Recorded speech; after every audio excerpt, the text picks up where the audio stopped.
Hi there, good afternoon. So this is Monday the 15th of June. It is an interesting day. It is the official reopening of the Northern Ireland property market, and it's also Armstrong Solicitors' 11th birthday, something which I intend to take as a good omen.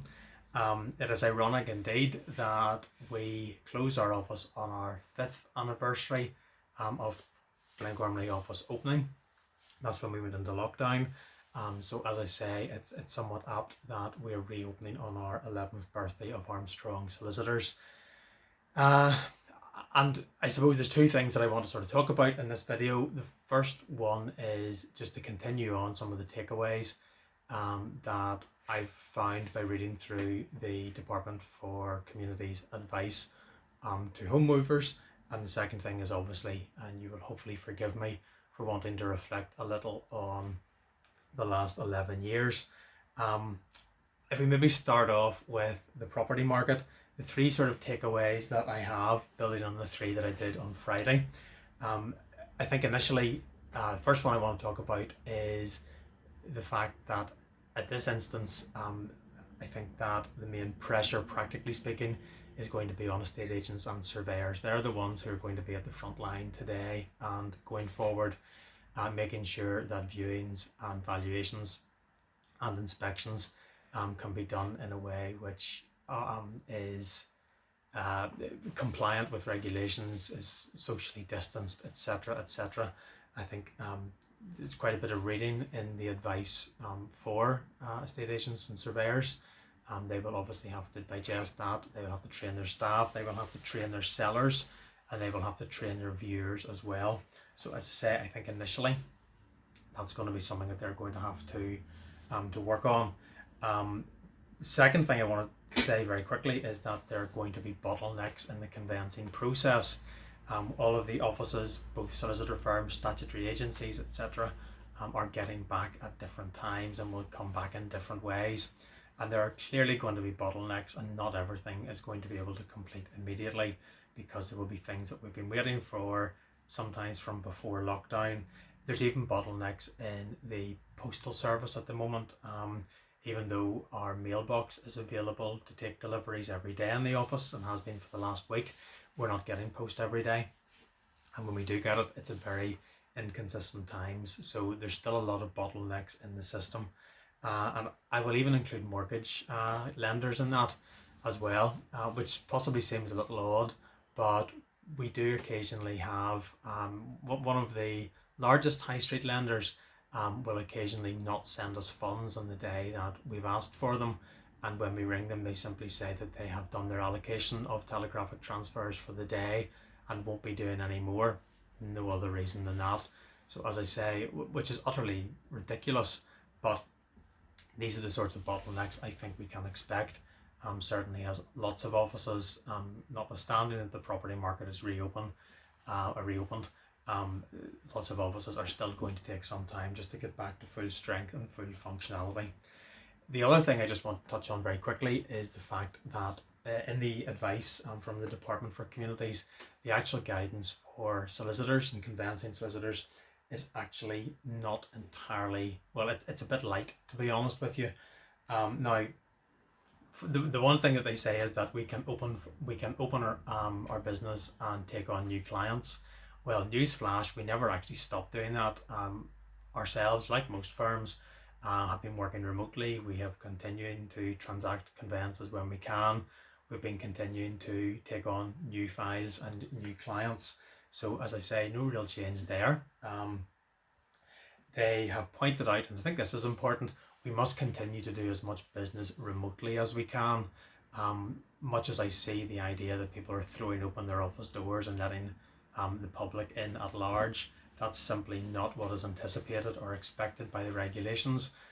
We, for our part, are still closed to the public. We may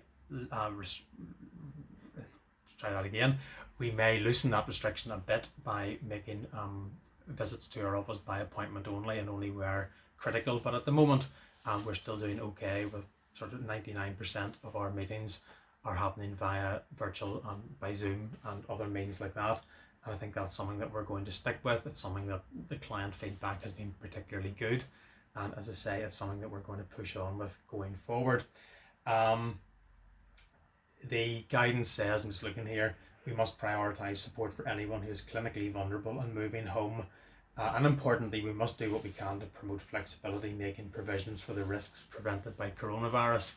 That says a lot in one line, and that basically takes in a couple of things. It takes in the guidance that the Law Society of Northern Ireland have been continually providing to our practitioners, but it also takes in the coronavirus special conditions that have been developed, and I'm going to do a separate video on that probably tomorrow, just going through those special conditions and just talking a bit more about them and what I think they mean and what I think was intended by them.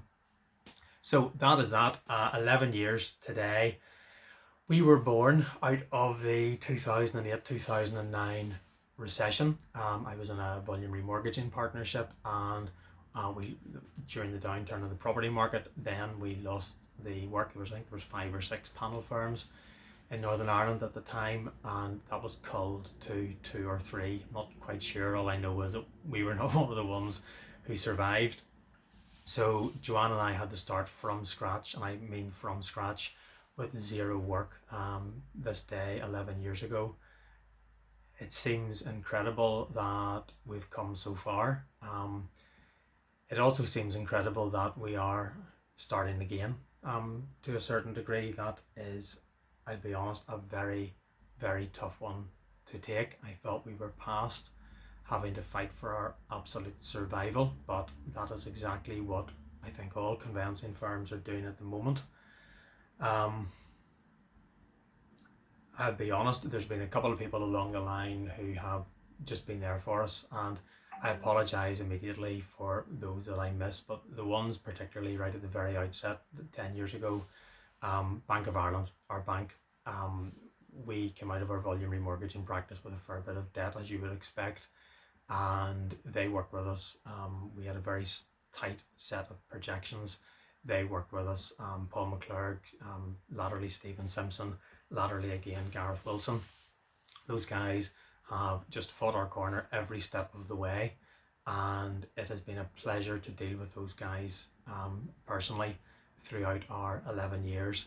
I have been critical of some of the bank's processes, and particularly their online systems, and I'm not going to fudge that. I am still critical of that, but in terms of the actual people that we've met and their willingness and commitment to support us over the last 10-11 years has been absolutely staggering, and as I say, we couldn't have done it without them. Talking to the financial side of things, I must pay tribute to my accountant, Michael Allen, who I've known for upwards of 20 years, and Michael has been there with me every step of the way, not just as an accountant but as a friend and someone who has provided support and vindication, and when I've just needed to have a really good bitch about things, I think we've acted as a reasonably good sounding board for each other. I must also just mention very quickly Stuart Kyle, our commercial insurance broker, who has been supporting us for 10 or 11 years. Stuart is a local insurance broker and has been there for us, has talked me through the difficult elements of insurance, has kept us right on so many occasions, and has just really taught me the importance of a really good local professional business service that you can really rely on, because they know you and they understand you. So thanks to him. I have to thank my staff, my team, and especially over the last 6 months, we've been going through all this. I've just been immense. Those on furlough have been so good, being patient with me, knowing that we're doing the best that we can to bring everyone back. Our team who are not on furlough and are working remotely and partly in the office the way I am, have just been immense, have been so committed to the practice, and I thank them for that. And of course I must thank Joanne, my good lady wife, without whom there would be no Armstrong Solicitors. I would be a very different person, and I simply couldn't have done this without her. So yeah, it has been an incredibly interesting 11 years. I hope that the next 11 years aren't as interesting in inverted commas, but I know some firms aren't going to survive this. I do not intend to be one of those firms. We want to push forward. We will do what we can to survive this, and as I say, thank you so much to everyone who has supported us over the last 11 years, and more to follow.